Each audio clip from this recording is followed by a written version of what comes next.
Ah, l'Empire romain. Pendant des siècles, il a été la superpuissance absolue du monde antique. Une force qui dominait la Méditerranée par sa puissance militaire, sa culture, son organisation. On le croyait éternel. Et pourtant, même les géants finissent par tomber. C'est la grande question. Comment une civilisation qui semblait indestructible a-t-elle pu disparaître? Alors si on s'attend à une seule raison, une grande bataille finale, on va être déçu. La réponse est bien plus fascinante et complexe que ça. En fait, il faut oublier l'idée d'un effondrement brutal, d'un boom qui aurait tout balayé.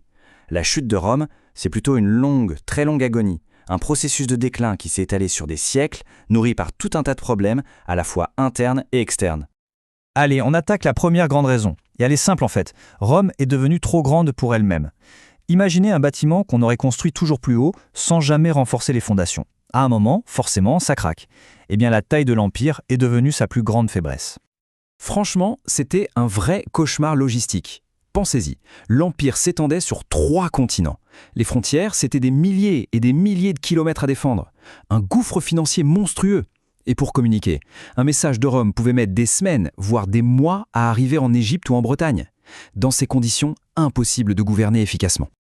Face à ce monstre devenu ingérable, les Romains ont eu une idée qui semblait logique, diviser pour mieux régner. En 395, l'Empire est coupé en deux.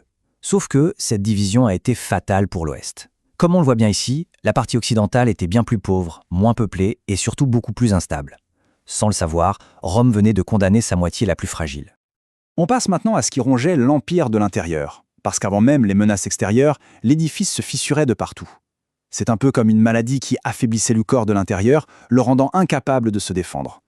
À partir du IIIe siècle, l'Empire plonge dans une période de chaos politique total. L'autorité s'effondre. Le pouvoir ne se transmet plus, il se prend, souvent par la violence.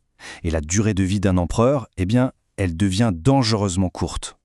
Le résultat, c'est une paralysie complète de l'État. On assiste à des coups d'État militaires permanents. Les empereurs sont assassinés les uns après les autres. C'est l'armée qui fait et défait les dirigeants. Dans un tel climat, impossible de mener la moindre réforme. Rome était devenue tout simplement ingouvernable.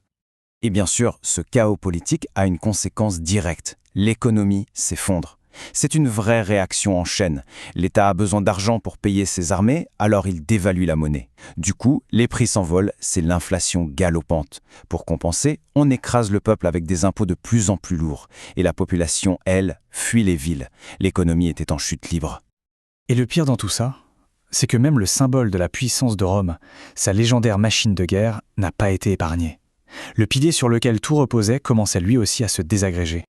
Le problème, c'est que Rome n'avait plus assez de citoyens pour servir dans ses légions. Alors, on a recruté massivement des mercenaires étrangers, ceux que les Romains appelaient les barbares. Mais voilà le hic, leur loyauté n'allait pas à l'idée de Rome, elle allait à leur chef ou à celui qui payait le mieux. La discipline militaire s'est effondrée et l'armée est devenue une force de moins en moins fiable. Alors, résumons. On a un empire affaibli de l'intérieur, économiquement à genoux, avec une armée qui part en morceaux. L'édifice est prêt à s'écrouler. Il ne manque plus que le coup de vent final. Et cette tempête, elle arrive de l'extérieur. À partir du IVe siècle, de grands mouvements de population se produisent aux frontières. Il faut nuancer l'image des invasions barbares. Souvent, ces peuples, comme les Wisigoths ou les Vandales, ne cherchaient pas à détruire l'Empire. Ils fuyaient d'autres menaces et voulaient s'y installer. Le problème, c'est que Rome, trop faible, n'a plus les moyens de gérer ces migrations qui se transforment en véritables invasions. Et là, ce sont des traumatismes, des dates qui vont marquer les esprits. En 410, Rome est pillée par les Wisigoths. Il faut imaginer le choc psychologique. Depuis 800 ans, la ville éternelle était intouchable. C'est le signal pour tout le monde que la puissance romane est brisée. Et quand la ville est à nouveau pillée en 455, c'est la confirmation que le cœur de l'Empire est à la merci de tous. On arrive donc au dernier acte. Mais est-ce vraiment une fin ou plutôt le début d'autre chose? On va voir ce qui s'est passé après cet effondrement. Et surtout, ce que Rome nous a laissé.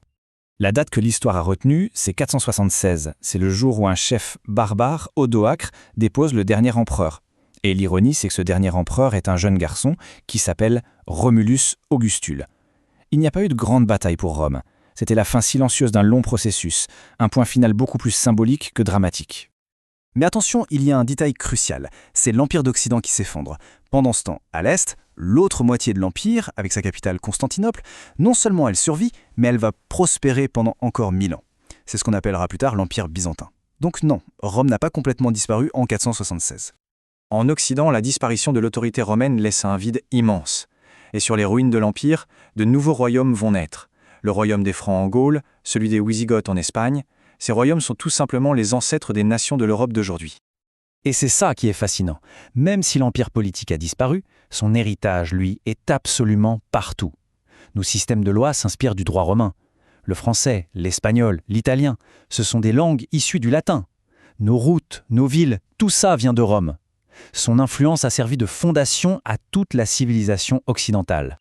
Ce qui nous amène à la question finale. Finalement, est-ce que Rome est vraiment tombée? Ou est-ce qu'elle s'est simplement métamorphosée? Peut-être que la chute de l'Empire n'était pas une fin, mais une profonde et lente transformation. La fin du monde antique? Oui, mais pour donner naissance au monde médiéval. L'Empire politique a peut-être cédé la place, mais ses idées, elles, ont survécu.